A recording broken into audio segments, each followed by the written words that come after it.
We're live on social media now.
All right, everyone, welcome to Civics 305, a part of the Thrive 305 initiative led by the county. We're so excited to be a part of it.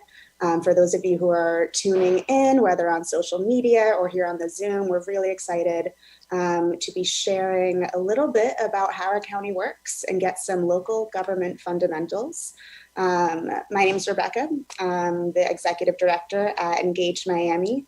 I'll go ahead and give my colleague Gilbert a moment to introduce himself as well. Hey everyone, my name is Gilbert. I'm the Deputy Director here at Engage. Really excited to be able to speak to folks for this session today, getting a little bit into how our county works and how we can interact with it. A little bit about me, I use he, him pronouns. I'm a graduate of Miami-Dade County Public Schools. I was not someone who was keyed into local government and how it worked and understand its importance until I joined Engage Miami.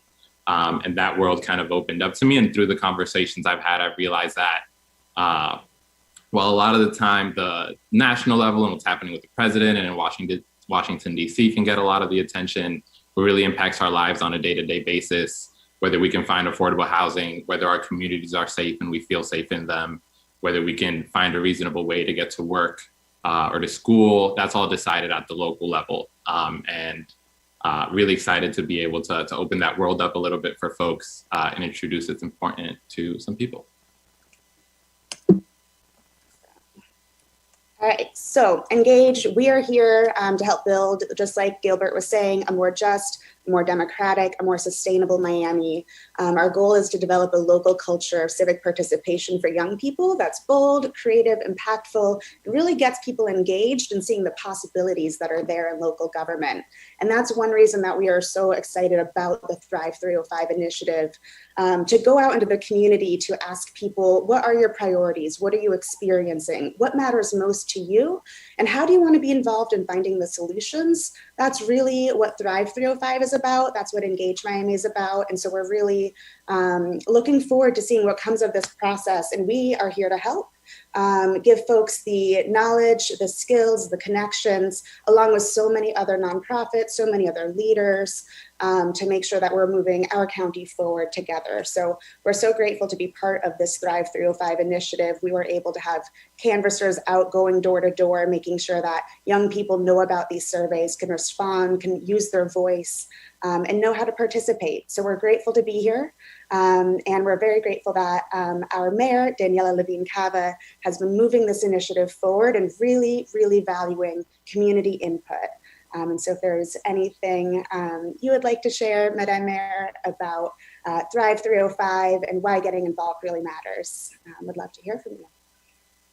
Thank you so much, Rebecca and Gilbert. I am really pumped as well to be with you. We had a wonderful morning launching our Civics Week with sharing the results of our incredible survey.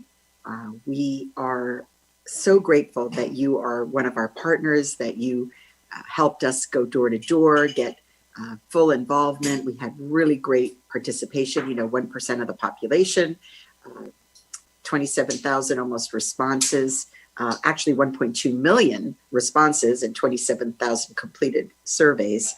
So incredible participation and huge, it's huge insight. 65% of our residents want to be more involved in the budget process itself, which is incredible.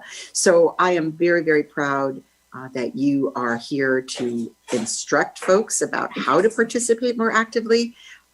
Honestly, I'm going to listen myself because I want to know the way you see it, and I'm sure I will learn a great deal from the presentation today.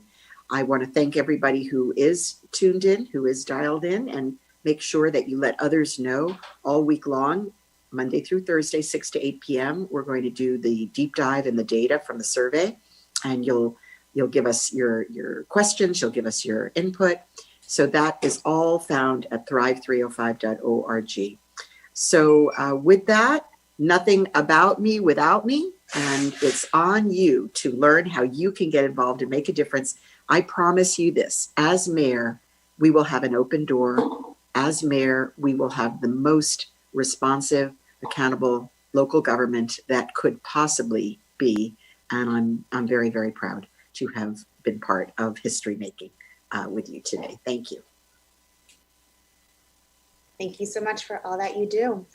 And without further ado, we're going to get into it because there is a lot to cover. So you know a little bit about us. We're Engage Miami. We help young people build this culture of civic participation. We get folks registered to vote.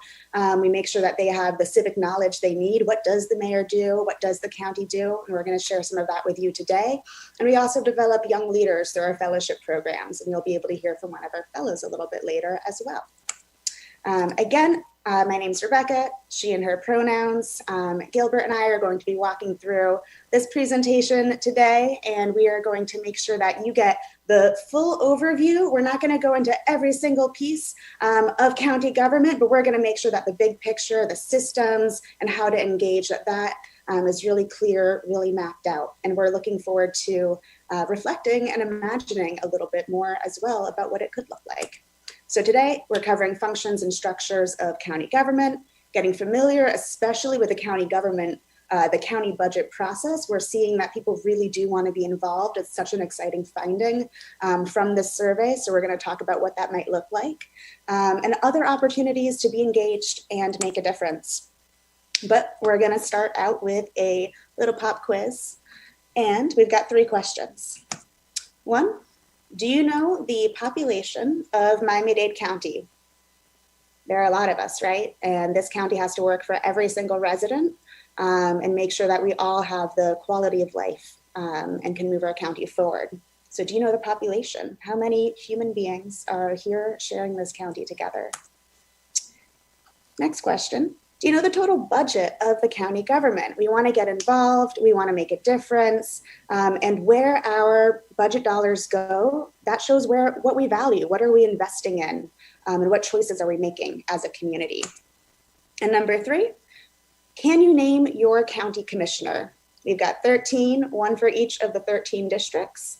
And sometimes it's really important to know who is the person who I should go to who represents me in this process.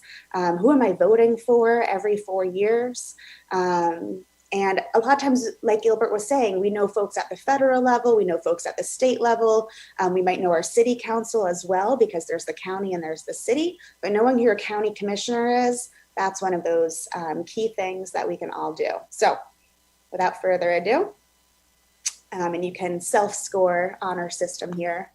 The population of Miami-Dade County is about 2.7 million, a little bit over that. Excited to see what happens with the 2020 census. Hopefully we got people responding to the census so we can get a good count, a fair count of everyone in our county. The total budget of county government, that is $9 billion, billion with a B. That is a lot of money, and it is invested into our community to make all of us stronger. And do you know, all right, we got some other guesses coming in on Facebook, other estimations. And finally, do you know who your county commissioner is? Can you say, yep, I'm a resident of District 4. And for me personally, I know to call Sally Heyman if it is a county issue, because that is my county commissioner. So that is our pop quiz. You can self-score, let us know how you did. But without going so far, I want to zoom back and talk about civic engagement, big picture. And so this is a index of Florida civic health compared to the national average. And this is not to say, you know, other states are better than us or anything like that, but it's to get a sense of what are all the different ways that people can get involved, and then how can we start being more proactive, more solutions oriented, and way more inclusive in how we bring people into civic processes. So for example, and this is from earlier in the 2010s. And so hopefully what we've seen over the past 4, 5, 6 years is that we're making advances and making strides. Looking forward to getting some more research going on some of these issues. But in Florida, folks are a little less likely to be registered to vote.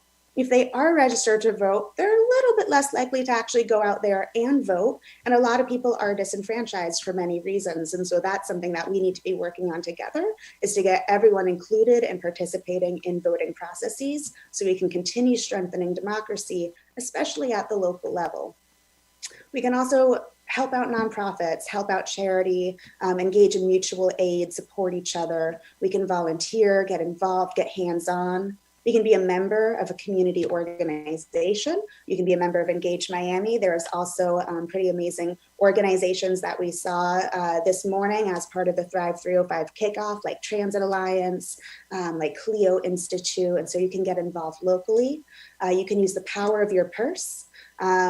You can choose how you spend your dollars and what you choose not to spend money on. And then you can also contact your elected officials. So we're going to talk about that a little bit more today, as well as attending public meetings and working with a neighbor to fix a community problem. And that's a lot of what participatory budgeting is actually all about, is that kind of engagement. And so we're here just to help give the knowledge and the skills that we need to get to that next level as a community, strengthen our resilience, strengthen our connectivity, and become more civically engaged.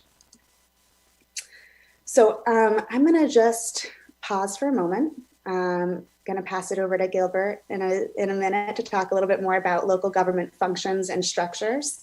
But I think it's always good to slow down and reflect. What do I know about local government specifically, especially considering there's state government, there's federal government? What are the ways that local government has come into our lives? And what should we be looking for when it comes to local government? So there's a lot going on. From environmental protections to transit to housing, preparing for hurricanes, dealing with a pandemic, as we've seen in the past year, supporting arts and culture, youth programs, libraries, waste management, making sure our water is clean and drinkable. We've seen crises like the Flint water crisis. How do we make sure that doesn't happen here in Miami-Dade? And make sure that we're really being forward thinking as a community and preparing for what's to come down the line. And you can see all the many ways that local government plays into that. And so before jumping into the breakdown of role and structure and all the pieces like that, just reflect for a moment. What would happen if all of those things disappeared tomorrow? What if there were no libraries? No one was making sure that our streets didn't have potholes and there was lighting up. There's a lot that local government does, and we really have to value it and continue to strengthen it with every year, with every decade, with every generation, and make sure that we're adapting to the needs that we have now in 2021 after we've lived through a pandemic. And we're really considering what does a just, sustainable, actively, civically engaged community look like, and where do we want to go? So with that, I'm going to pass over to Gilbert to jump in a little bit and just let me know when you need the slides advanced as well. Thank you, Rebecca. So I think it's useful to begin to talk about local government and compare it to the different levels of government that some folks might be more familiar with. We know as we engage young people, our schools do cover definitely the federal government and some of the state government, and we learn about the 3 branches of government throughout our time in our schools. But rarely do our schools get into our local government and how that actually is structured and relates to our lives. So to compare how the local government relates to those other levels of government, we know that at the federal level in the United States, we have the president as our one executive, and we have 2 cameras, 2 different levels of the legislature, we have the US Senate and the US House of Representatives. In the state of Florida, it's pretty equivalent to system, just that the governor is your kind of version of the president for the state. And again, you have a Senate and a House of Representatives to handle the legislative part of governing. At the county and municipal level, we actually see it pretty switched around. Instead of having two levels of the legislature, you have one level of legislature, which is your Board of County Commissioners at the county level. In our different municipalities here in the county, we have a bunch. We have over 30 municipalities. You might have your city commission or your city council. The executive at the local level, whether in our cities and municipalities or in the county, is our mayor. They are the ones who administer the laws of the county while the legislative branch makes the laws, and they control the different departments within our different local governments. And you also have our mayors are helped by either, in the county's case, you have the county chiefs, and in our cities, you have city managers usually, and those folks help our mayors administer the different departments and oversee them and manage them on a day-to-day basis. Here we see,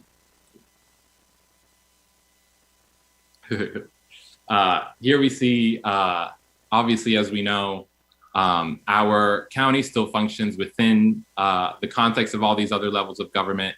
And in the United States, kind of the larger levels of government have supersede oftentimes. So we have the United States Constitution. Under that is a state constitution. Then we have the county charter, which sets the rules of the county and how the county is administered and governed. And our different municipalities have their own charters. And we'll talk about unincorporated areas, which is where we don't have a municipality in the county, but all those areas then only have the county as their one form of government at the local level. We've had kind of this two-tiered system since 1947 when it was adopted. Local government was created so that governance could actually happen at the local level and with people that are closer to what's actually happening. It used to be, before we had this system, that even something like a street change that might have to go to the state, through the state level, because you didn't have a local government. So we were a lot younger city then, and a much younger community and smaller. But as we've grown, obviously, our county and local governments are essential to everything we do here at the local level and to govern ourselves, and offer so many major services, from things that are like our infrastructure, like collecting our garbage, doing our taxes, our airport and seaport, and also providing services to our community.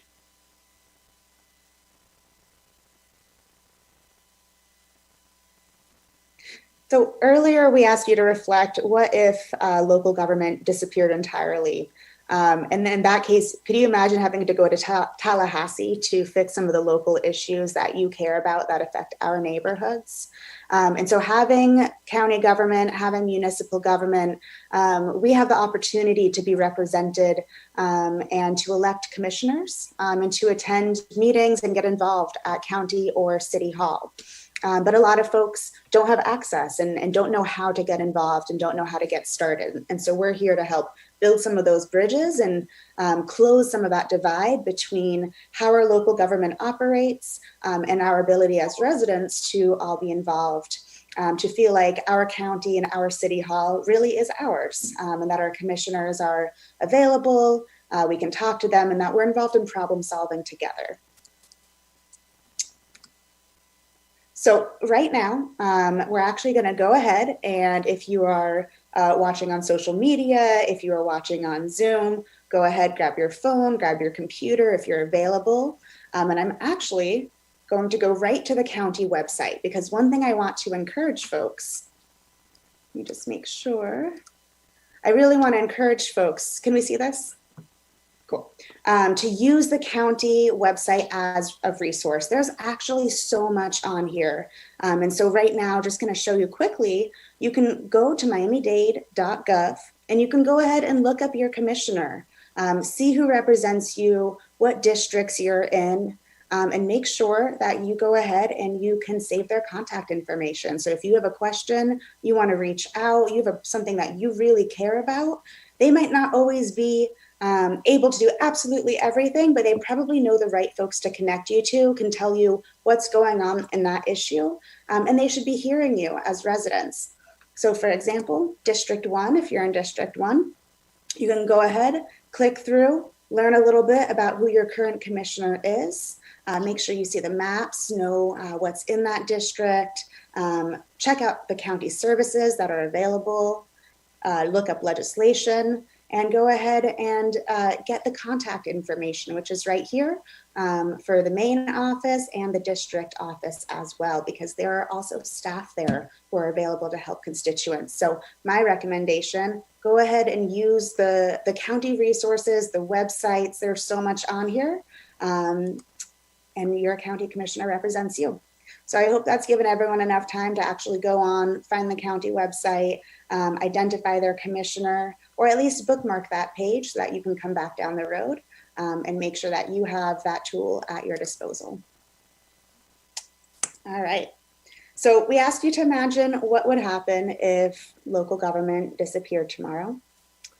And now I want to reflect and think about what we want our future to look like. So I'm going to set a goal that is, a couple years out, but not too far. We're going to imagine the year 2030. And in this year, it's after we've done a lot of work. We've all gotten involved. We've all figured out what we value, how to change our communities for the better. And things have really improved. Our neighborhoods are more just, they're more sustainable, people are more involved. So I want you to ask yourself, what do you want to see? What does your vision look like? And make that really tangible. What do you see in your neighborhood when you walk down the street? Do you catch a bus? Do you catch a train? What is it like to be a child growing up in that neighborhood? What services are there for young people? Youth programs, libraries, community gardens. What do you want to see? And then we can start thinking about how we get there together and how local government can have a hand in shaping and supporting that vision. But I want you to just imagine for yourself, think about it. I'm 30 years old. So the year 2030, I will be 39. So I've got 9 years, right?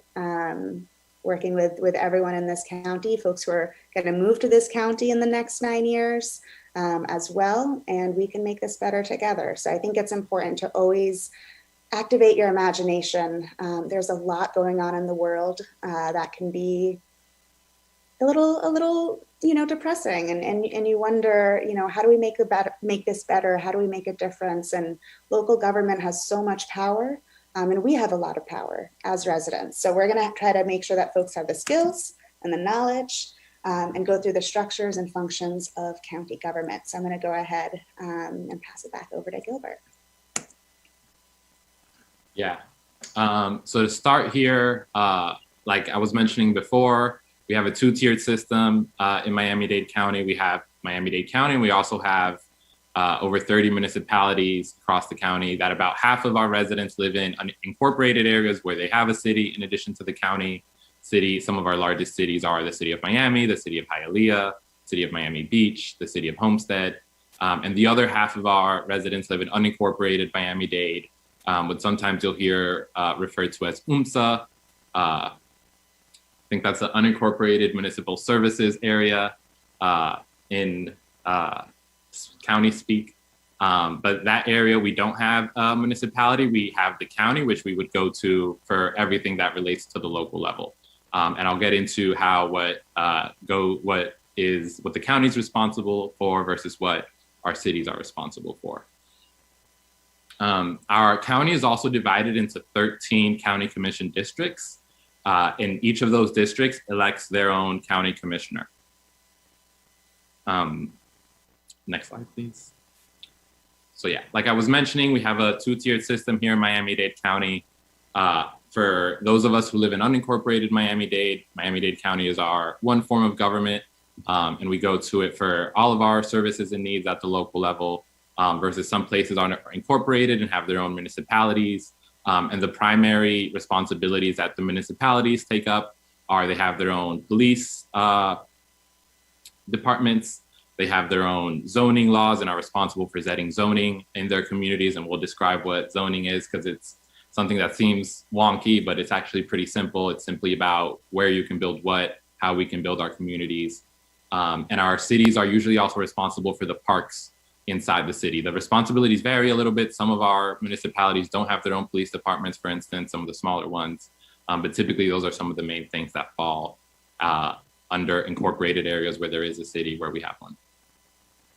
Awesome. And we're getting a great question right now about where the local school board falls into this. And I love this question. One thing we love to do at Engage is ask people to imagine what they would do if they were mayor for a day. And one response we often get is, I would fix the schools, I would improve education. And actually the school board is a separate part of government. There are also elected officials from the school board. And so it's really important, we have to keep track of the county. You might be in a municipality, or you might be in unincorporated. But when it comes to the schools, there are things that the county can do to support and help, but the responsibility overall is really at the school board level with Miami-Dade County Public Schools, as well as the state policies that affect that. So while there might be partnership opportunities and collaboration, for the most part, if education is where you want to get involved and make a difference, definitely make sure, just like you need to know your commissioner, also find out who your school board member is and how they represent you. So you've got the county, the municipalities, and then kind of a separate local system, the school board as well.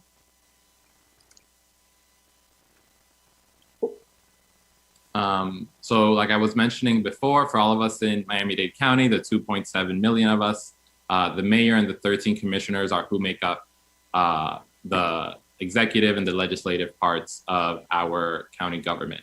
And a lot of the large responsibilities at the local level are under the county when it comes to things like administering our airport and our seaport, managing our water and sewer, our solid waste, managing our elections. Those are all responsibilities of the county, as well as being in charge of our transportation systems, or most of them, different housing programs, and administering federal dollars for housing programs as well, and managing any emergencies whenever we have a hurricane or anything like that.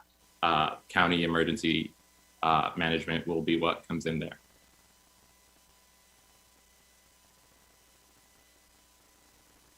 So our Miami-Dade County Mayor is the Chief Executive Officer of the county.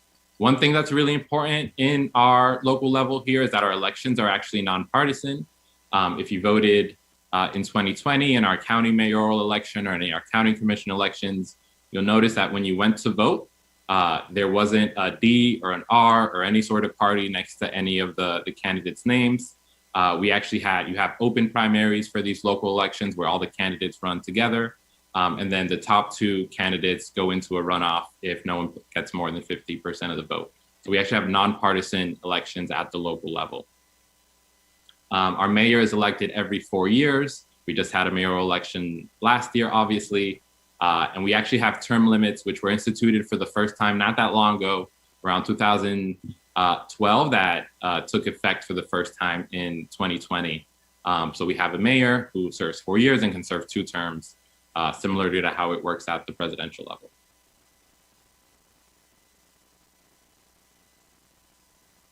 Our mayor enforces the policy the county commission adopts. So like I said before, the county commission serves as our legislative branch and makes a lot of our laws, and the county is the one for actually responsible for enforcing them and administering those laws and carrying out the work of the county through its departments. One of the primary way the county mayor does that is appoint and manage the different heads of administrative departments. So the county gets to set who gets to lead different departments within the government, such as our public housing department, for instance. The county can manage who's there and have their will expressed through the different departments of the county. And that we oversee the everyday operations of Miami-Dade County government. Our mayor can also veto decisions the county commission makes. If the county commission passes some sort of law or policy the mayor is against, the mayor can veto that particular law, and then it would have to pass through a higher threshold at the county commission for it to actually become law. Our mayor said this morning that our budget is actually our most important policy document. It reflects what are we willing to invest in, where is the money going. It also sets long-term plans. It also shows some of the markers of what performance is looking like across the county. So our mayor prepares annual budget proposals every year and puts those forward. and then the county commission ultimately has to approve them. Like I was mentioning before, emergency management happens through the county when it comes to things like administering stay-at-home orders, given the COVID pandemic that we've been dealing with and surviving through, and now we'll thrive past. And also when it comes to hurricanes, when they hit the county, that a lot of times it will be the county mayor who is leading the county in emergency management. The county mayor is also technically the county sheriff, though they've appointed a head of the Miami-Dade Police Department historically, and that will actually start having elections for our county sheriffs in a few years. Yeah, and just to add to that, we showed earlier how the county charter is underneath the state constitution, is underneath the United States Constitution. And so that was that change in which our county sheriff, as well as our supervisor of elections, those are actually going to become elected positions in 2022. And that's actually because of a state constitutional amendment that functionally overrode our Miami-Dade County charter and the decisions that had been made there. So you can see how the layers of government can interact, but very, very important roles, as well as the Miami-Dade County Commission. And I'll go ahead and pass it back to you, Gilbert. Yeah, so the Miami-Dade County Commission is the legislative body. They pass the laws and the policies of the county through ordinances and through resolutions. Like mentioned before, there are 13 different county commission districts, and we each live in one within the county, and we elect one county commissioner. And that county commissioner becomes a lot of times the person that we can go to for issues that are relating to the county or in our particular district. Also, as mentioned before, the county commission district elections are nonpartisan. They're not according to party lines or with party primaries, and they happen every 2 years. In years like 2022, we had the odd number districts, and in a year like 2020, we had the odd number districts, and in 2022, we'll have the even districts. Like I mentioned before, we actually had term limits passed for the first time that have been taking effect for the first time recently. And we actually had a pretty big change at our county commission in 2020. We had 5 commissioners who were term limited. So we had a lot of new commissioners come in for the first time. A lot of the folks who had been there had served for 20 and 30 years. And because these term limits were passed recently, they're actually going to take effect again in 2022. And again, we're going to have 4 or 5 commissioners who are term limited in 2022. The county commission sets the policies and establishes laws for the county. Those laws and policies can have to do with public transportation, with our different utilities, with housing or social services or public health programs. And it's also on them to approve the county budget. So the mayor proposes the budget, and ultimately, after 2 public hearings, the county commission approves the budget for it to go into effect. Last thing, county commissioners also have a lot of power over things as they relate to their district. This isn't something that's necessarily formalized, but it's a very common thing in local government, not just here in Miami, but across the country, where when something comes up that is particularly relevant to one particular district, let's say there's a plot of public land and there is an issue as to, okay, what should we use this public land for? Other commissioners will often defer to the commissioner in that district as the person who represents it. So that's something that is common in our local government. When something is particularly relevant to one district, that commissioner has a higher role, even if all commissioners will eventually vote on it.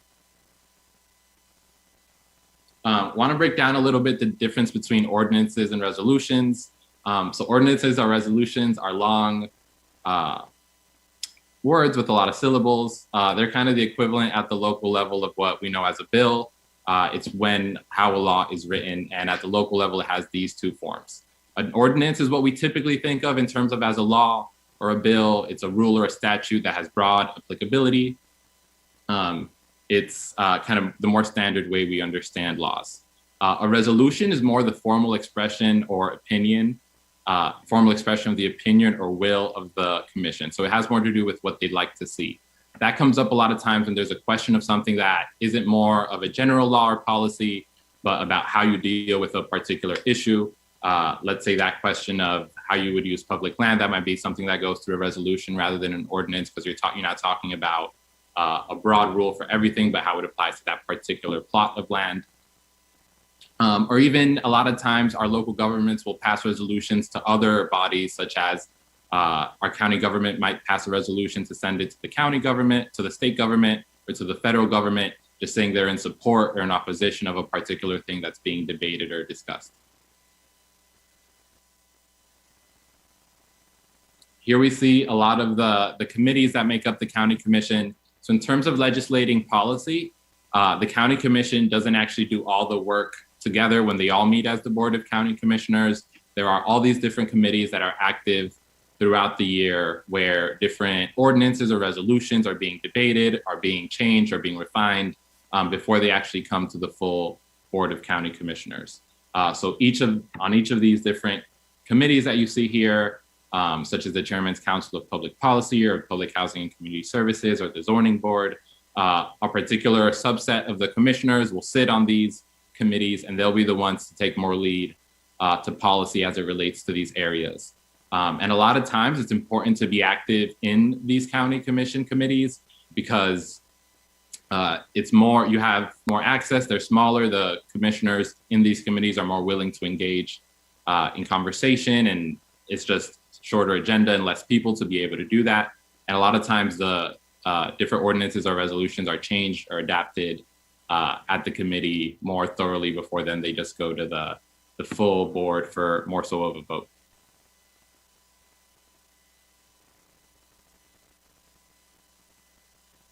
Here we have all the different county departments, or at least a large subsection of them. Our county government does a lot of work in a lot of different ways. So you have departments like Animal Services, Cultural Affairs, Elections, Information and Technology. And these are who actually administers every day-to-day the work that the county does, and are who you can come to when you have a problem with a particular service or a particular issue. Let's say there's a bus line or something that has to do with that bus and how it runs that you want to talk about. You might go directly to the transportation department to talk that with them.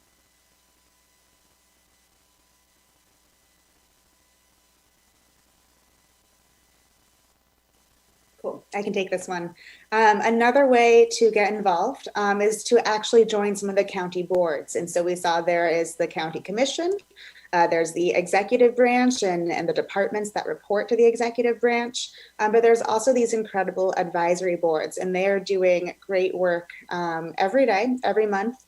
They meet regularly, and as you can see, they make sure that certain constituencies are being represented, that we have an inclusive strategy around making our county better for everyone, and can focus on different topic areas more specifically and encourage civic engagement around that. And so if you want to get involved, there's a couple different ways to do so.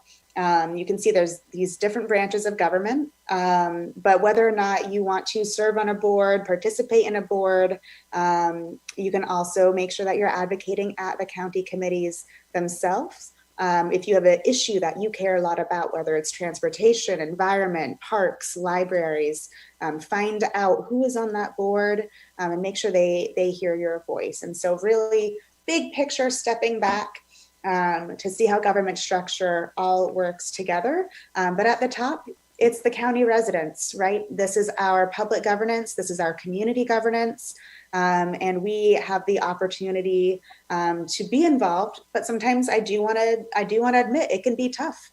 Sometimes people don't feel heard. Sometimes a commissioner might not get back to you, or a department might not get back to you. And so to be persistent, to continue reaching out, and then also to demand more community participation and involvement, and show that we really do want to be involved in making these decisions about where our local budget's going, the policies we're passing, and the direction that we're moving in as a community. But here you can see how all of these pieces kind of fit together. And I just want to note one part of this. Our new mayor actually reorganized a little bit how the county is structured. So now we have these new positions of chiefs. There are 4 chiefs working for Mayor Cava. You have our chief financial officer, chief public safety officer, chief community services officer, chief operations officer, and they each manage a group of departments that you can see listed underneath that kind of deal with similar topical areas. And These chiefs help integrate these departments and make sure they're working together and making an impact in a way their work adds up together. They can also be another avenue for residents and for us all to speak to and to talk about the different departments that they manage.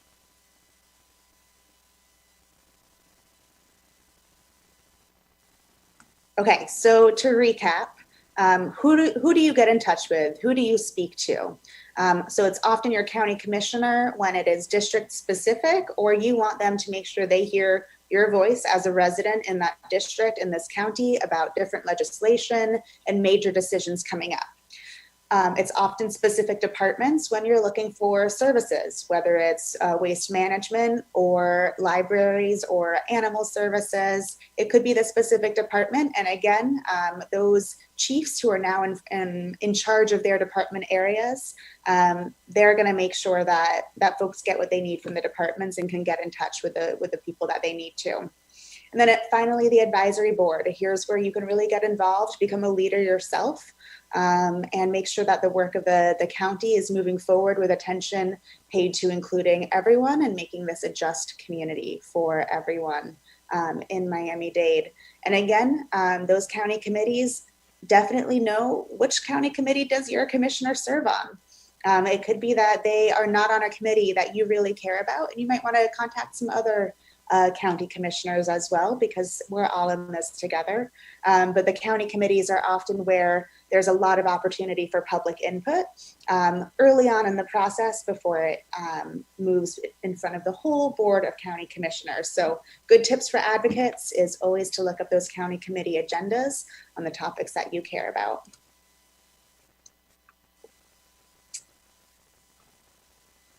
All right. Just want to take a moment to answer a question in the chat. How can the state override our Homeworld charter? So as mentioned before, in a lot of the way it generally works is the larger levels of government, their laws and constitution can supersede the smaller levels of government. So we do have, for example, preemption is a thing that comes up in Florida where the state has decided it won't allow its cities to set a policy different than what the state has already set. So the minimum wage is an example of that. Different municipalities in the state of Florida actually can't set a different minimum wage than the state has set for the whole of the state. Awesome.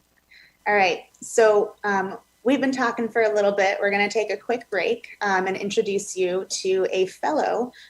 She's 18 from Hialeah, and she has been serving as a Civics 305 fellow. And this is our fellowship for South Florida students who want to be involved, get their peers engaged. They do class presentations about how local government works. They help get their friends and students and professors to be sharing the Thrive 305 survey so that young people's voices could be included.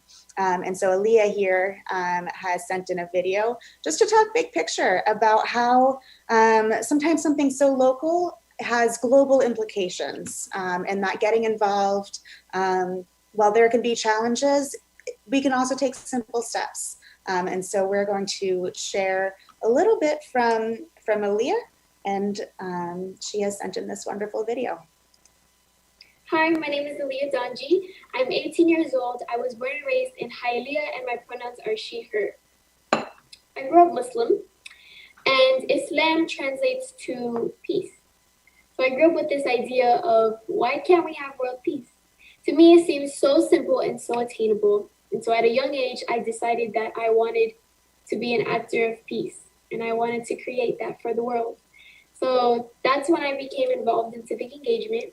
I started activities like We the People and Model United Nations in middle school. And from there, I really learned the importance of advocacy and advocating for myself. Democracy is a system of government that is by the people and for the people.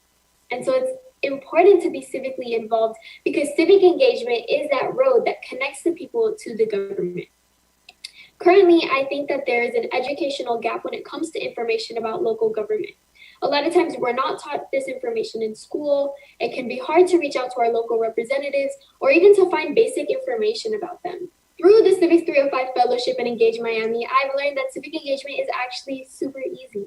It's not just about voting, but it's also about reaching out to your representatives, even just having conversations about things that you care about and researching your representatives or candidates in your area. My overall mission for Miami is to see more environmental sustainability, equity, and civic engagement. And we definitely have the potential to get there. We just need a little bit of your help.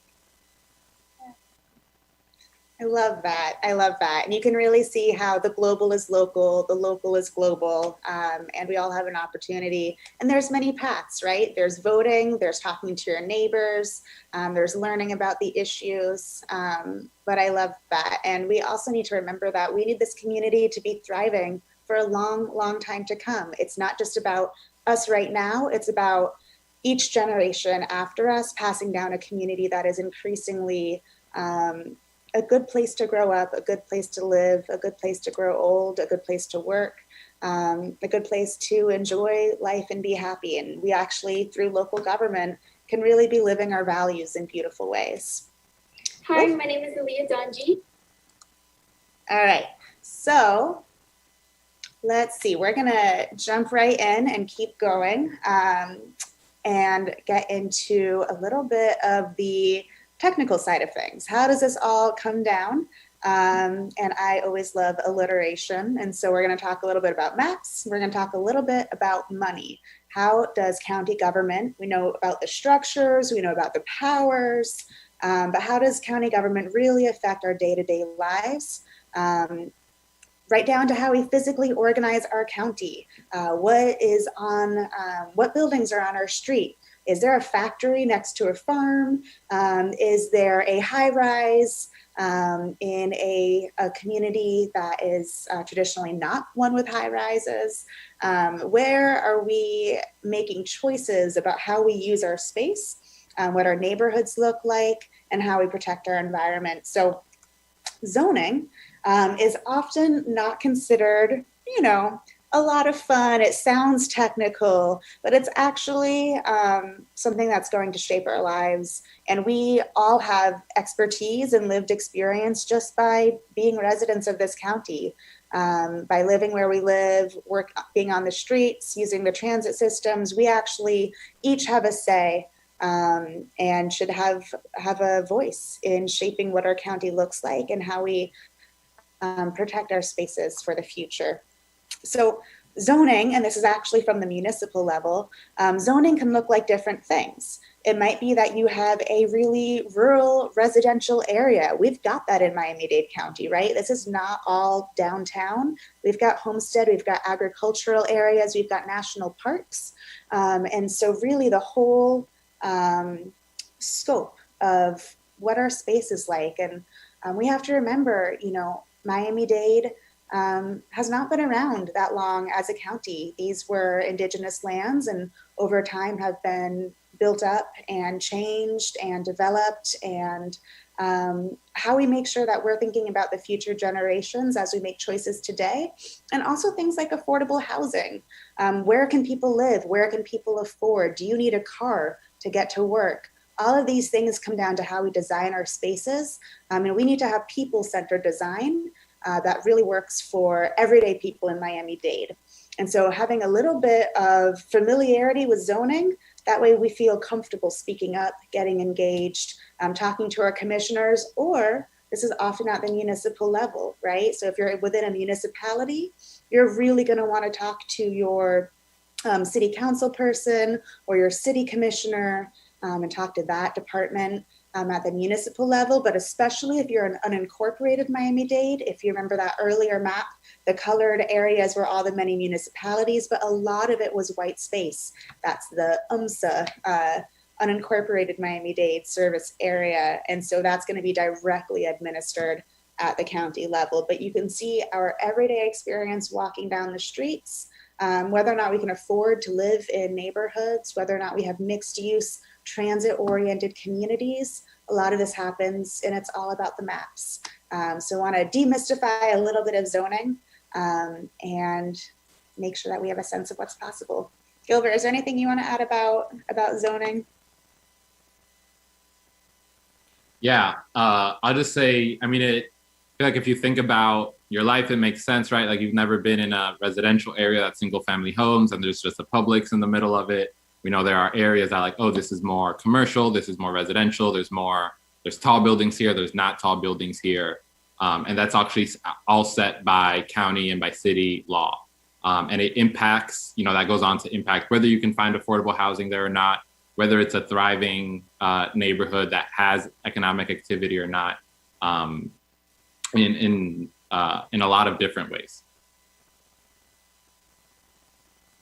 And just like we were talking about opportunities to get involved with the advisory boards, opportunities to speak at committee hearings of the county commission, to advocate to county commissioners, there's another opportunity to get involved in zoning. So again, if you're in a municipality, you're probably going to want to turn to that municipality, to that city first. I used to live in North Miami, and so that would be the right place to go there. It could be City of Miami, Homestead.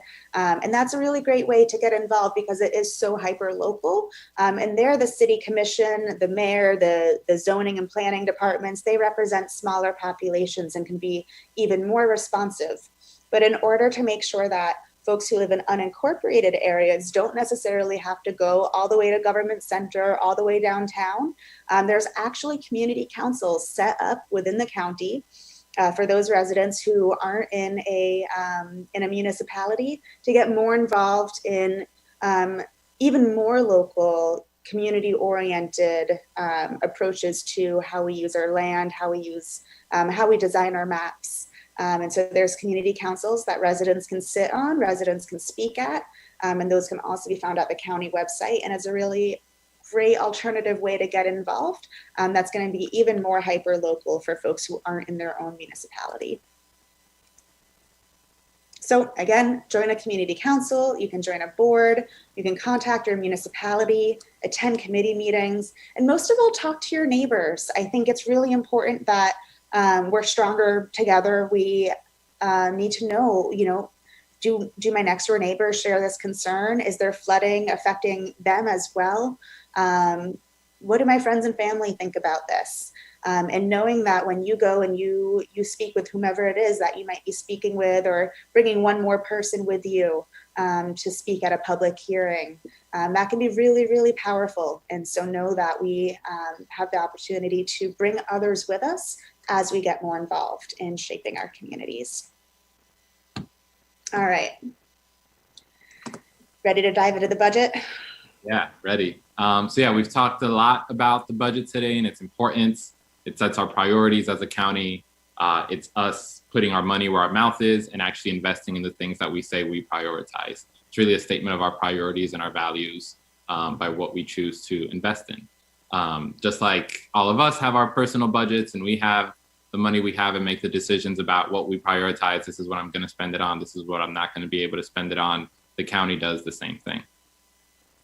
The county has a $9 billion budget for the year 2020-2021, and it's split between the capital budget and the operating budget, with about almost 2/3 being the operating budget and 1/3 being the capital budget. Capital is, I think the easiest way I think about it is buildings, it's heavy machinery, it's the things that make up the long-term infrastructure and equipment that the county has. So if a county is going to build a new office building or something like that, that would be part of the capital budget. The operating budget is more to run the county on a yearly basis, to keep the lights on, to keep everything functioning and going. So one example there might be that if you're thinking about a bus, buying a bus itself, that might be part of the capital budget, but the bus driver, their salary would be part of the operating budget. Or a library, if you want to make a major addition or improvement to a library, build a new wing to it, or make it larger, that would be part of the capital budget. But the money to hire the staff for it, to buy books, and everything else that makes it run and provide services, that would be part of the operating budget. So to spend money and to have money to spend and invest, the county needs to have money and have money coming in. Two of the primary ways that the county brings in money and gets its revenue from are property taxes. So as everyone in the county whether you own land or you're renting. If you're renting, you probably pay it through the rent that you pay. All the land in the county pays property taxes, and there's different millage rates set as to what those rates are, and we'll get into that. But that forms a big chunk of the money that's coming into our county government. Another of the large chunks is proprietary revenue, and that has to do with money for services. So money that's coming in for a particular fee or to pay for a particular thing that the county provides. So for example, our water and sewer department, the airport, the solid waste, those are all things that whoever benefits from those services, you pay different fees to offset the cost of those services. And that's what proprietary revenue is. We also see some of the other ways the county makes money there. Another large one being state and federal funding. Our local governments also get money from our state government and from the federal government.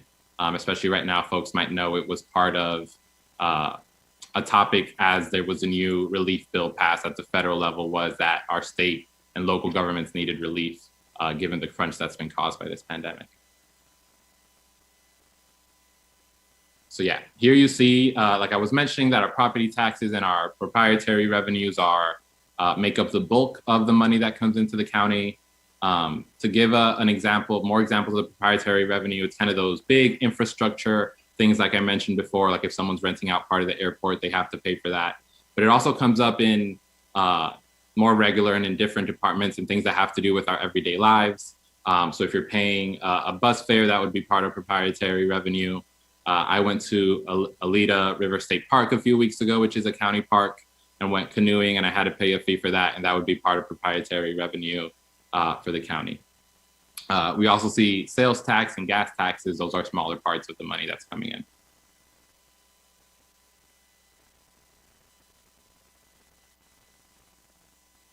All right, so millage rates. We saw that property taxes were a significant chunk of the budget. The diagram, the pie chart we were just looking at, that was the operating budget. So remember, that's to kind of, keep the lights on, keep everything going, pay the staff. The capital budget, again, that is the buildings themselves and those bigger investments. But a lot of this does come from property tax. And so knowing what the millage rate is actually really helpful in understanding how the budget gets put together and how the county estimates how much funding is going to be available in any given year in order to allocate that and invest in the things that we care about as a county.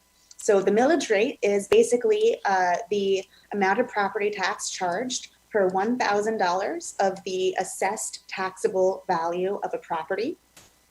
And so in Miami-Dade County, the property appraiser, that's another elected position. I believe that election happened also just last year in 2020. And every year, the property appraiser releases the current year property values. What is everything in Miami-Dade County? What is the value of all of that property? And how much total tax revenues are going to be needed for that year's budget? And actually the commission in the summer, and we'll talk a little bit more about the budget process in a moment, but the commission approves the maximum millage rate for that year. And that's a really big part of how the county budget comes together overall. And so you can see there's some complicated processes and many different parts of county government have to work together to approve and make plans for how we're going to spend property values, property taxes, and other forms of revenue coming into the county.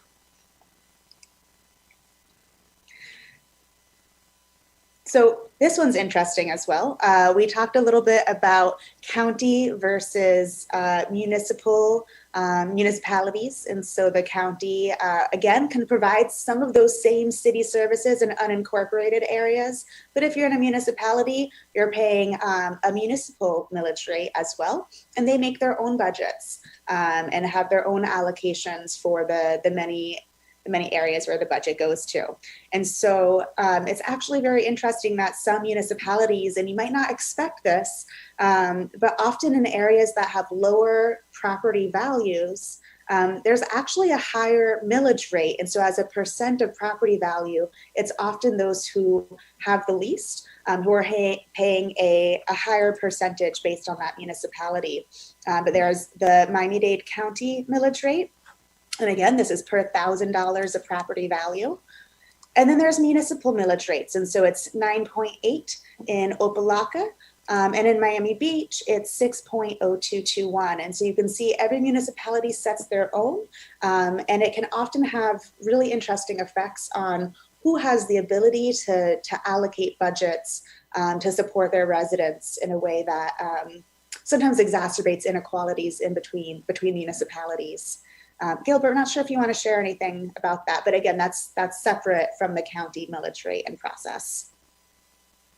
Yeah, it's an unfortunate thing of how the financing for our local governments work, that areas that have lower property values, which typically mean they're lower income areas, often have to charge higher millage rates to be able to bring the revenues for their municipalities and to run those governments. And also to say that the way it works at the county, since the county has both residents who live in a municipality and residents who live in unincorporated Dade, there's a millage rate at the county level for residents who live in unincorporated Dade, and then for residents who live in municipalities, there's a lower millage rate, and then they have an additional millage rate by whatever their municipality is charging, like we see here. And that's because obviously the county provides more services for those who live in unincorporated Miami-Dade than those who live in a city. All right, so I love to imagine and just think about what you would do. In this case, if you were mayor for a day of Miami-Dade County, and you could spend $1 million, let's go with $1 million. You get one day to spend it on your top priority. I just want you to reflect for yourself. How would you choose to spend that money? What would make your neighborhood stronger, more connected, more sustainable, more just? Would you add library services, bus services? Really think about, this is taxpayer dollars, right? This is coming from community members.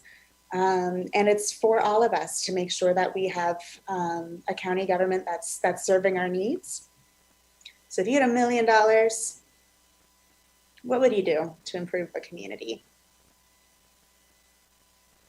Seeing someone saying housing, absolutely. Yeah. So never stop imagining. And also we can learn, what are folks in other counties doing? What's happening in Texas? What's happening in other states? What's happening in other cities and counties in Florida? What choices are out there, so that when we are making these choices about where a budget gets allocated and how the community participates and has a voice in that process, what can we learn about what's happening? Not just across the country, but around the world. There are really interesting budget processes in different cities. And so we do have a say in how we allocate our funding, but we also have an opportunity to increase our voice in that process. So where does the money go again? You remember at the beginning, we talked about all the many, many services that local government provides. And so both at the municipal and at the county level, again, we're supporting libraries, we're supporting our infrastructure, our housing. I'm seeing housing is definitely a priority coming in the chat. Our transportation, our buses, our zoning, again, what decisions we're making, our elections, does everyone have access and is everyone supported in the right to vote? That's really, really important in a strong democracy that's healthy. What are our parks like? Where do kids go to play? How are we protecting our environment for the future? We saw a major fish kill in Biscayne Bay, for example. That can harm our fishing industry, our tourism industry, people's livelihoods, and our beautiful bay that is an environmental treasure. So how are we protecting our waters as well? And what choices can we make about where our money goes? Make sure that our sewer systems are working, right? So that we don't have major issues, and that our libraries are supportive places for the community. Better last mile connections between transit and residential locations. I love that too. So we've got choices about where we allocate our dollars, and really excited to talk a little bit more about that process.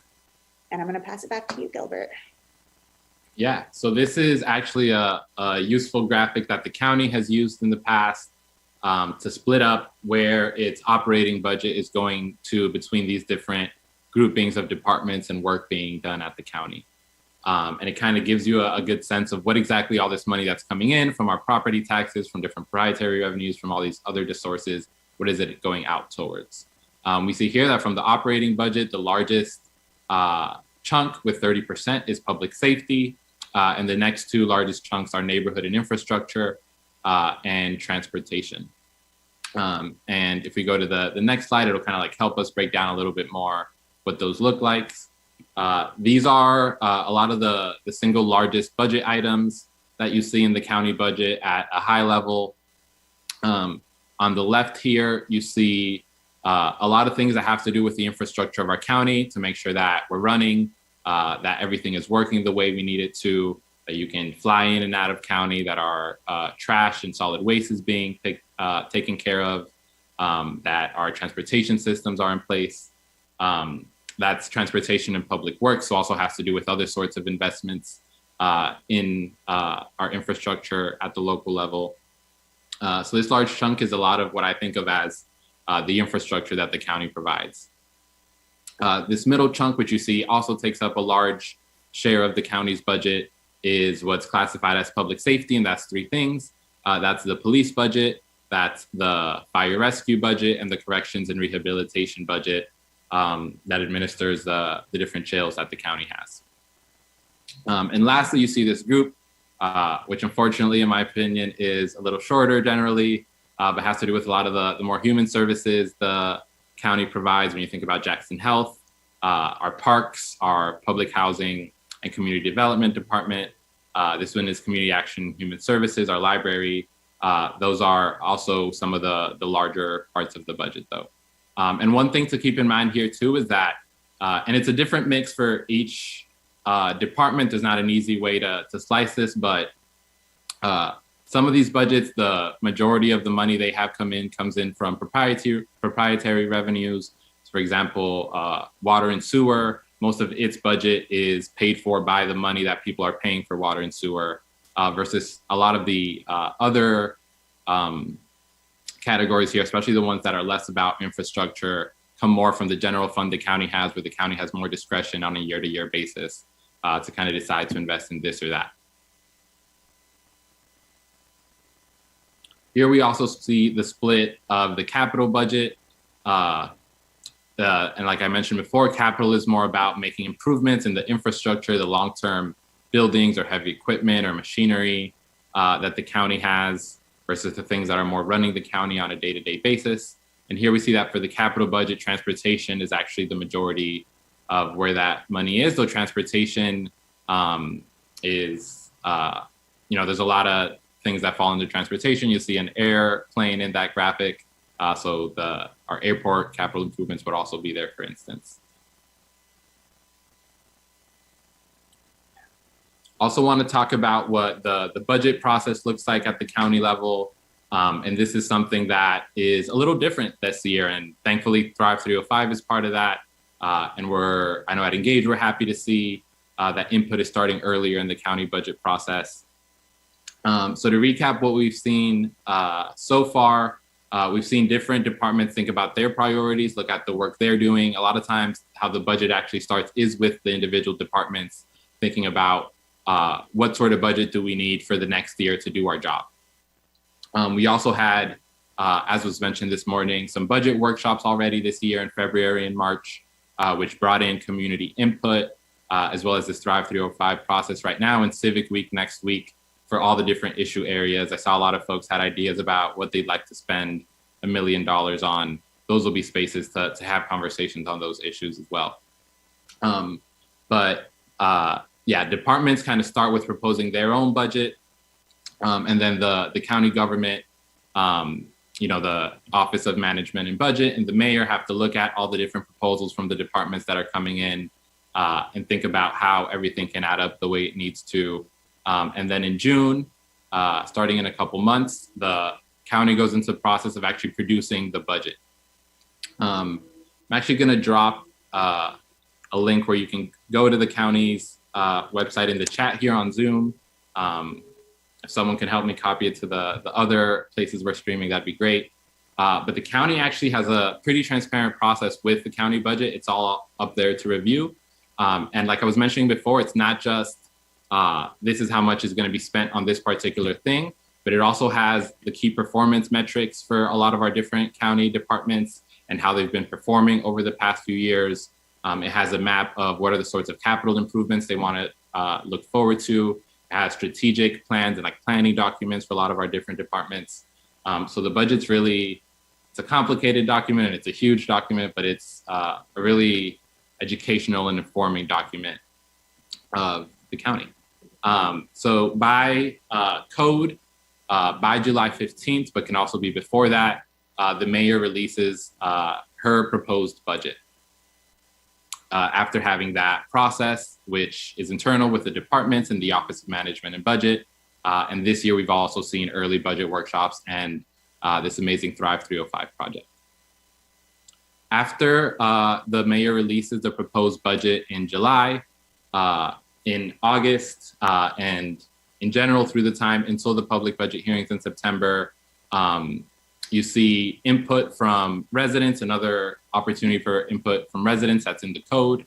So according to the code, to develop the budget every August, Miami-Dade County needs to have a series of budget workshops. In the past, they were split up into different parts of our community. So make sure we're reaching folks down south, folks out west, folks in the north, folks in the east, folks in the center of the county. Last year, because of the pandemic, they were virtual to keep us safe. But by code, the county needs to have budget workshops every year to gather resident input from residents. And in the past, sometimes at times they were more about presenting the budget, but increasingly they're about taking in that input from residents. And once the mayor releases the proposed budget, is also a time where the commissioners get to dig in more. They review the budget in detail. They have their separate conversations with the departments and with the mayor, because the commissioners also play a role in this process. Ultimately, they have to approve it.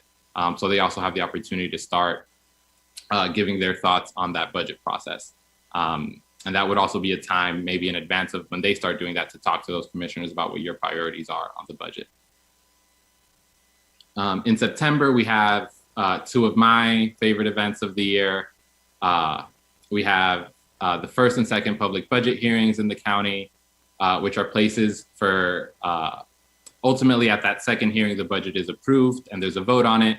But there are also spaces to gather input, to keep on hearing from residents on how they feel about what's in the budget, what changes they'd like to see, or also what changes they're already grateful of having seen from how they've participated previously in this process. There are also change memos that go with both of those public budget hearings. So those memos recap, they summarize the changes that are being made to the budget based off whatever's input has come before that budget hearing. So for the first public budget hearing in September, there's a change memo that comes from whatever changes are being decided to be included after input is gathered from residents, from commissioners. And then again, before the second public budget hearing, there can be another change memo based on those things or whatever was said at the first public budget hearing. And then, yeah, at that second public budget hearing, the county votes on the budget, and ultimately it would then takes effect on October 1st. Awesome. And I'll just share, I've had the opportunity to attend the last 5 years of budget hearings. And I will just say they are actually really beautiful processes. I love hearing so many residents show up, speak up, talk about what they care about. There's something really powerful about having community come together. And we also know that sometimes it's too late by the time we get to the budget hearings in September. There has been a lot of process in advance. So like Gilbert was saying, if you reach out to your commissioner and tell them what's important to you now, if you're talking to the departments as they're making their budgets and planning for their year ahead, and they know that you've got concerns in your neighborhood that you and your neighbors care about, getting involved early makes all the difference. And also we can ask our government to be more active in inviting community participation through things like the Thrive 305 survey, these upcoming issue-specific deep dives that are going to be happening Monday through Friday next week. So we can be involved early, talk to get involved with organizations that are doing advocacy early, and don't wait all the way until September, but definitely go to those budget hearings in September If you're available, hopefully we'll be in person by then, but if not, I hope we'll also be able to take public comment through digital means, because that does make it more accessible to more people. And as we increase access to civic engagement, we're going to hear from more people, and we're going to be stronger because of that. But don't wait until September, because all throughout the summer, these processes are being shaped. One thing that's really exciting, and that the mayor was pointing to earlier, is that some of this data from the survey shows that people actually really want to participate in this budget process. You know, we might not already know all of the different tools and all of the different ways, but we can teach each other, how does this come together? And we can also ask, what can government do to make this a more participatory process as we make this budget? And what we're seeing is that a really large percentage are actually very likely, if they're invited, to be involved. And that is well over 60% of our Miami-Dade County population that responded. And that's a really good sign of what's to come and how we can shape this together. So again, when we're thinking about how we want to be involved, it's really important, both as an individual and a member of the community, to step back and think, what are my values? What is my vision for the community? Where do I want my neighborhood? What do I want it to be like for Miami-Dade County residents, from north to south, east to west? What is our vision for our shared community? And what do we want to do to get involved? And we each have a role to play, each one of us in our own way, whether we're advocates, whether we're volunteering, whether we're helping out our neighbors, babysitting kids, just paying attention to the news, reaching out to your commissioner. But I think we all have an opportunity to practice our values, and to understand even that the budget is itself a values document.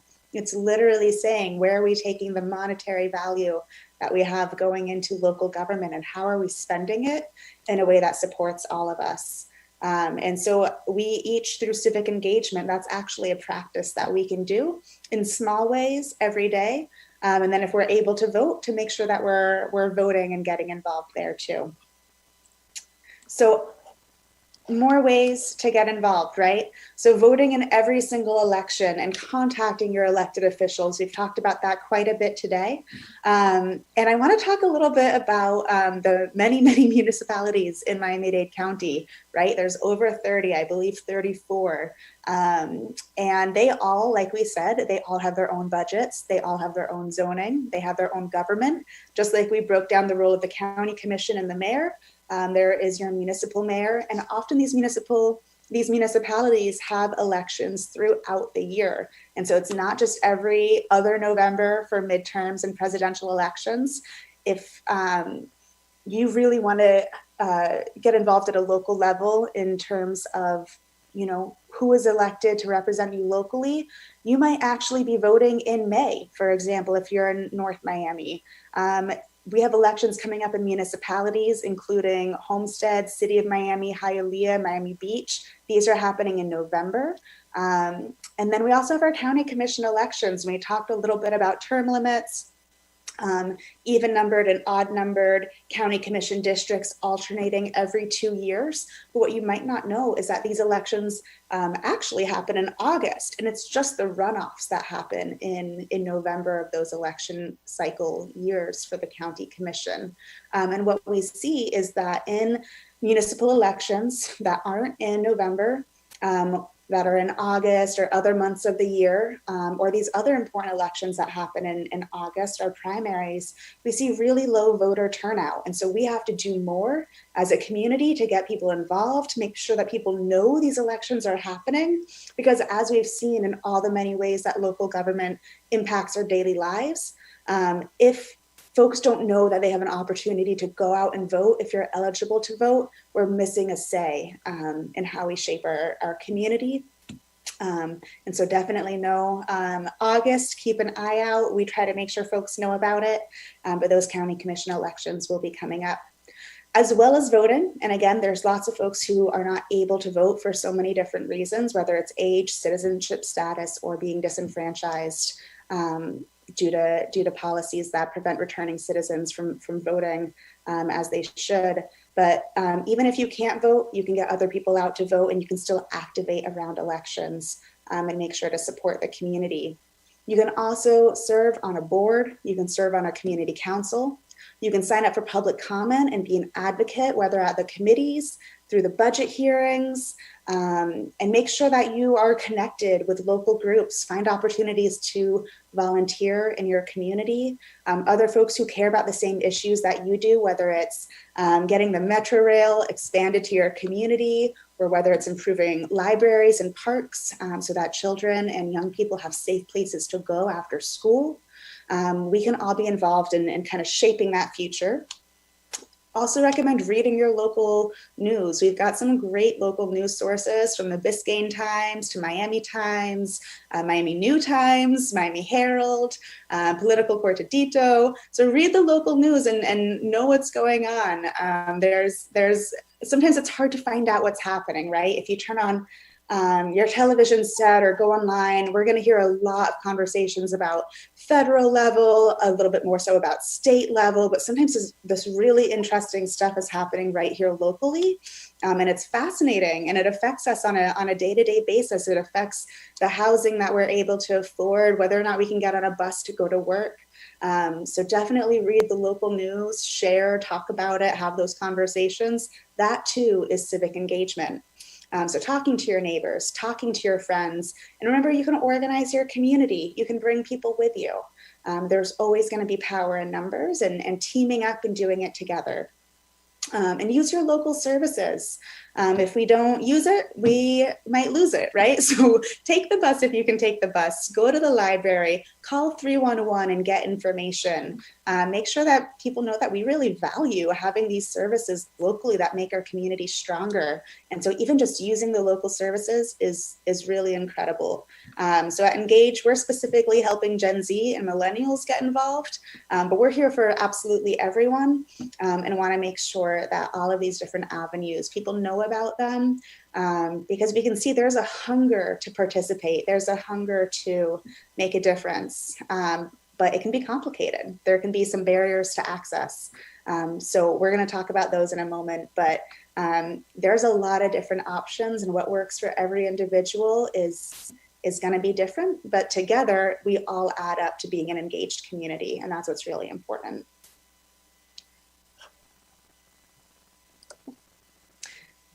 So as I was mentioning, there can be barriers to getting involved. Sometimes it can feel like, what if no one responds to me? What if I don't know who to contact? What if I want to go to this important community council meeting or work with a local organization, but maybe there's trouble finding childcare, trouble getting interpretation services. Maybe that transit committee meeting that you're really passionate about, that's during your workday. And maybe you missed what's on the agenda because you didn't necessarily, no one reached out to tell you, here's what's happening in this committee today. And so how can you know in advance? And so these are actually really important challenges that we get to work on solving together to make our government more transparent, more inclusive, more accessible, more participatory, from the budget process to the many ways of making community decisions about zoning, ordinances, resolutions, all of that. But there are real barriers, and they're not affecting everyone equally. And so we really need to make sure that when it comes to equity, we think about civic equity too, because people need to have equitable access to democracy, to shaping our community. And right now, we're seeing that there's a lot of things that are getting in the way of that. So some things we can do to change, right? Yes, there are barriers, but there's also changes that we can make. So what could make it easier? We saw how many people want to participate in the budget process.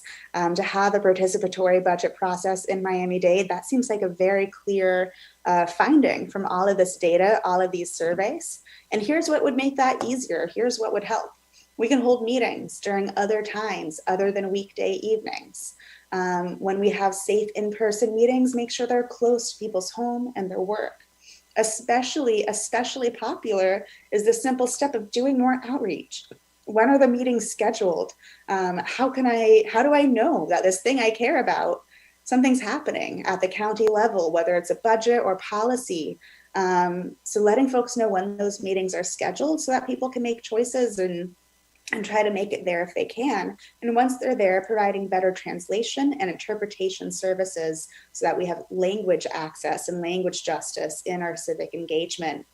That can also look like providing childcare during meetings and making those meetings accessible online. That is the huge takeaway from this Thrive 305 survey data. And it's been so cool seeing, despite the many hardships of the pandemic, we have seen that a lot of government meetings are happening online and people can tune in a lot more easily.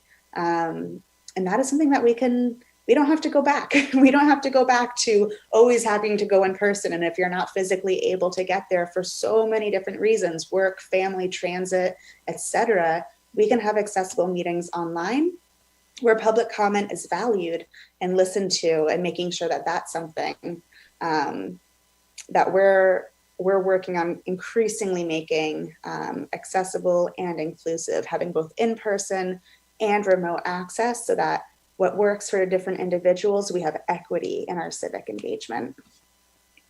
Gilbert, is there anything on the participatory budgeting possibilities that we're seeing perhaps? Yeah, for sure. I know it's something, it was evident in the results in the survey. I know from the folks that we had out there collecting surveys and canvassing in the community that folks really want to be engaged, and particularly around the budget, want to help inform it. But they just need it to be more accessible to them, need to have the options to actually do so. So I know we're grateful that there's more and more of that happening, and are looking forward to seeing more of that in the future. I know this morning, one thing that came up was the different participatory budgeting models that we see across the country. And it can be structured different ways in different places. I believe, I want to say Cambridge in Massachusetts has a process where residents suggest things and then there's a vote given a particular pool of money. So a lot of ways to help us all be active around the budget and participate in helping shape it. And I think it's particularly important because of, like we mentioned at the beginning today, that in Florida and in Miami-Dade, we have lower levels of civic health and civic engagement, unfortunately, than we tend to see across the country. And when we create these sorts of processes and these sorts of systems, we can change that culture, start bringing people in. And it's a virtuous cycle. It's something that if you tap in, you get, or at least maybe I'm just biased from my case, but if you tap in, you start seeing how this works, you kind of fall in love with it and want to keep going, want to keep bringing people in. And it's the sort of thing that can make us so we're on the opposite end of those charts and doing way above what we see from other places. Yeah, I love that. We were talking about like, what's your vision for 2030? Can you imagine seeing those charts in 2030 and we're the most engaged here in Miami-Dade, where people feel really connected, feel like they really have the power to make a difference, know how to use voice, know how to organize in community. That's going to make it so much stronger, and a strong, healthy local democracy that helps make us more resilient so we can weather the challenges. And I'm seeing a great comment coming in from Facebook about online access and making sure when it comes to doing outreach about scheduling these meetings and making them accessible online, and even contacting elected representatives, your commissioners, etc., using Twitter, using Facebook, using Instagram, the many different platforms. We have more opportunities now and we can get more creative. We're all about creative, impactful local solutions. So definitely more online access. So we're coming into the home stretch now, and we want to close with some case studies. And these next two, this first one is very close to our hearts here at Engage, because we're all about young people, democracy, and local engagement.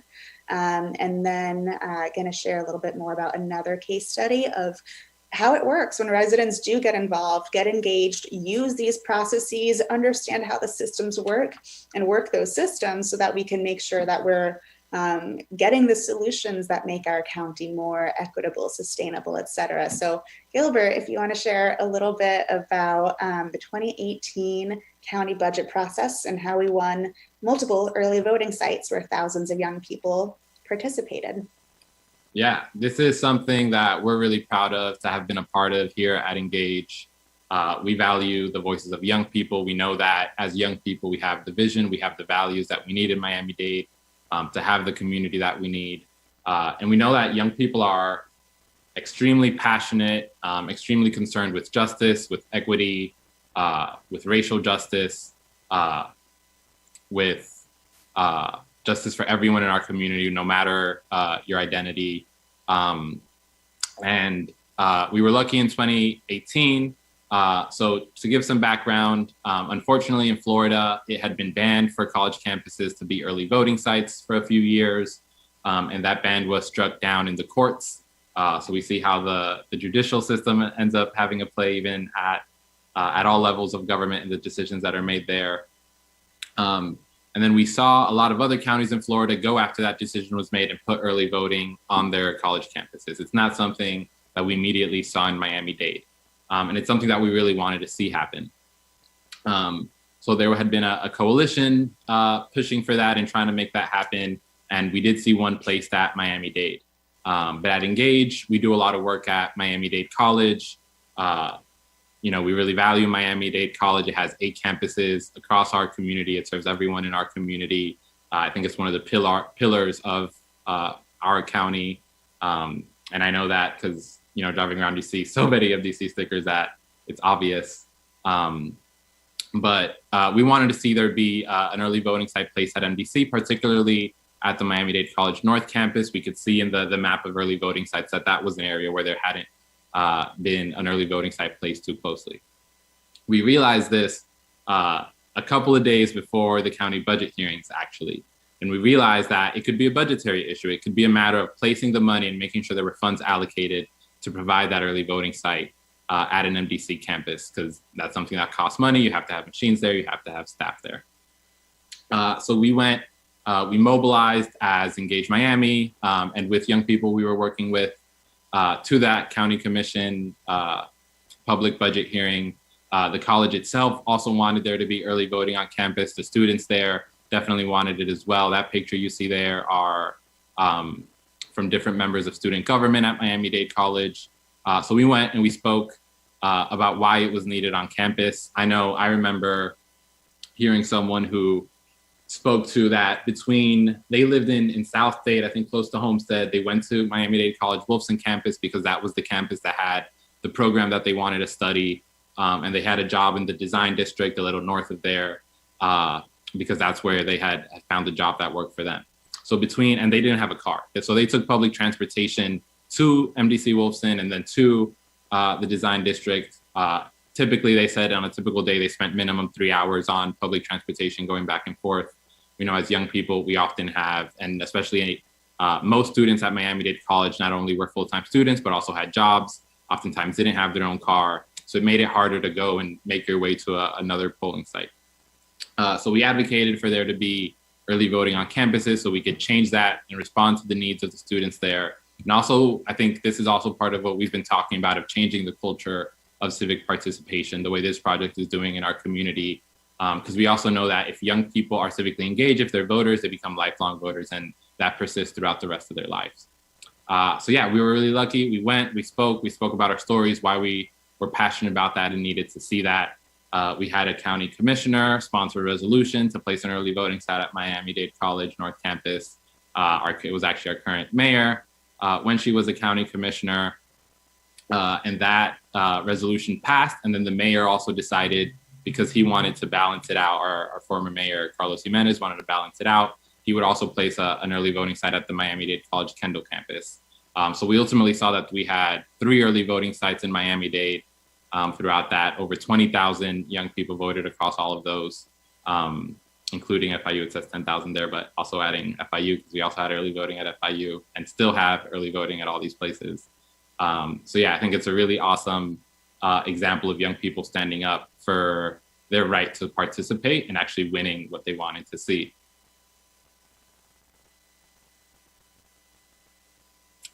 Also want to speak about another example of people rising up and advocating for what they want to see and what they need in their lives for it to work for them.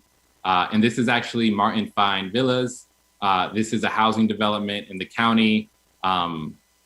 that was set up in the 1970s, a public housing development that has housed primarily elderly folks and disabled folks.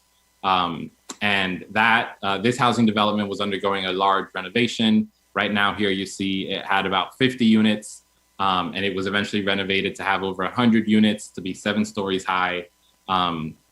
And to also, it's also part of a larger complex that has multiple housing developments that are subsidized or public and that were being redeveloped.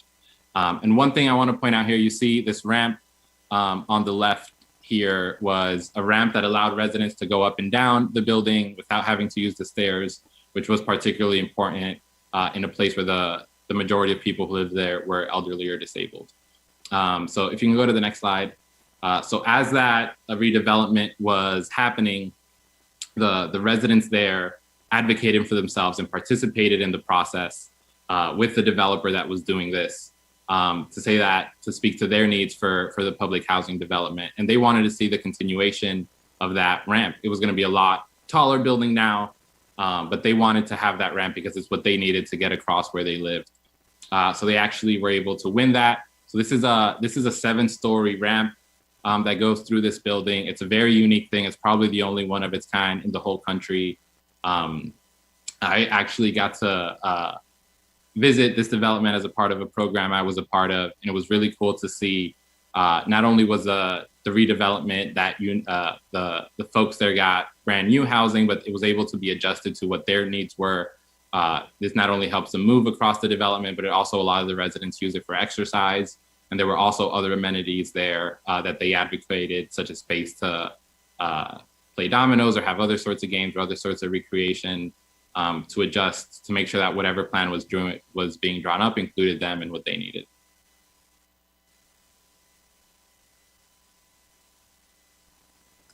All right. So today we've gotten a big, broad overview of county government, how it relates to state, federal, municipal government, our school board being separate as well. But within county government, we know the roles, we know the power that we have, we know all the areas of our lives that county government touches. And we got to do an overview of how the budget process works, how that $9 billion gets spent, where the money comes from, where the money goes. We learned the difference between operating and capital budgets. We learned the difference between ordinances and resolutions, talked a little bit about zoning, how it affects our lives, and all the many ways to get involved, from advocating, speaking up, joining a community council, an advisory board, getting involved in this budget process. And we know that people really want to get involved. And so at Engage, we're really, really happy about this Thrive 305 initiative. I think the community has been asking for more opportunities to participate, to have a voice, to speak up, and to know that they're not only being listened to, but actively being welcomed into the conversation. And so Thrive 305, this massive community survey, we heard from thousands and thousands of residents about priorities, about their experiences. And now we're trying to get the word out about what we do about it, how we go from reflection to action, from analysis to taking action together, putting these solutions into place. We know we need to have a thriving civic culture, and we all have a role to play. Whether it's about making sure you know when your municipal elections are, reaching out to your county commissioner, not being afraid to advocate for yourself with a county department or service, and bringing others along with us, right? So as we learn, we teach as we go. And that's one of the most important parts. We have an incredible, incredible community here in Miami-Dade, and we have this huge opportunity. We've got challenges, absolutely. We've got climate change. We've got to improve our transit system. We have to make an economy that's working for all of us. But we can get involved. We can understand how these county systems work. It can be complicated. Sometimes you have to say, is this the municipality? Is this the county? I remember I was getting involved in North Miami a few years ago. And it was actually all 3 levels we were trying to do, change the downtown to be more welcoming and more sustainable, and put in more trees and support the local businesses in the downtown. And it turned out there was the Florida Department of Transportation, the county, the municipality. But the point is that we work together. And that through these different layers, it might take some patience and it might take some dedication. But if we have big dreams and we're really grounded in our vision and our values, and we just stay engaged, we keep coming back, we keep having the conversations, that's how we move things forward.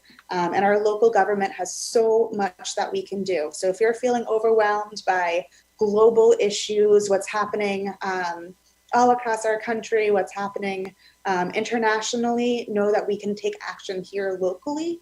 That's going to be really powerful. There's 2.7 million of us or more here in Miami-Dade, and we can take care of each other and do so using county government to make sure that all of us are listened to, all of us are heard, and all of us have a role to play in shaping our county. So thank you so much to everyone who has been tuning in. Thank you to the county, everyone who worked so hard on this survey, everyone who participated. And also it gives me so much hope to know that we're going to be increasing the amount of participation in shaping our budget, shaping our policies. And we have a lot of power. This county has so much potential. And so we're really grateful to be a part of this. And if you want to be a part of the work that we do, follow us. We're at Engage MIA on different social media platforms. And our website is engage.miami. And you can reach out to us there. And Gilbert, going to pass over to you for any last words today. Yeah, no, I agree with what you were saying. I think one of the largest lessons for me in my time at Engage has been the value of persistence. These systems of government, sometimes they can be complicated. Hopefully they're a little bit less complicated now, but there's a lot of avenues to have your voice heard. There's a lot of people that you can speak to. There's a lot of ways you can try to make change. And change is rarely immediate. You shouldn't expect it to be immediate, but there's a lot of good people working in the county and outside the county who want to see that change become a reality in our community. And if you get involved in your persistence and you keep at it and keep bringing on the conversations, you will see what you want to happen.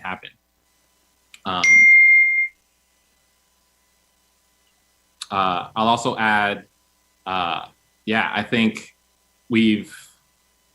even this process and seeing that we've had a budget process that starts earlier, that wants to include people more is a sign of that. I know for years people have been calling for systems that include people more. And I think we're in a time where we're going to see that more and more. And we have a lot of folks and a lot of leaders who want to see that happen and who want to make that happen. And I think my ask for people who have attended today is that hopefully you understand local government more and have a better understanding of how you can have your voice heard. And my ask is to share that, to share the knowledge you have. It's on all of us to do that in our county and to change the culture we have. And we can only do that by bringing people along with us. So I hope if you've never spoken at a budget hearing, at another county commission hearing, you'll do that for the first time. And I hope if you've done it before, you'll speak in a new area that you learned about today and you'll bring 3 or 4 people with you. And you'll keep that going on and on, because that's what we need. And that's how we're going to have our visions and our values become a reality. Awesome. Thank you so much, everyone. We will see you at all of the other wonderful events for Civic Week every evening this coming week and next weekend as well for this incredible participatory art project. So thank you everyone for coming, for spending your Saturday moving our county forward. And we hope this was helpful for you. And we will see you at the next county meeting, at the next Civic Week event, or out there supporting our community in the many ways that we do. Have a wonderful day. Thank you, everyone.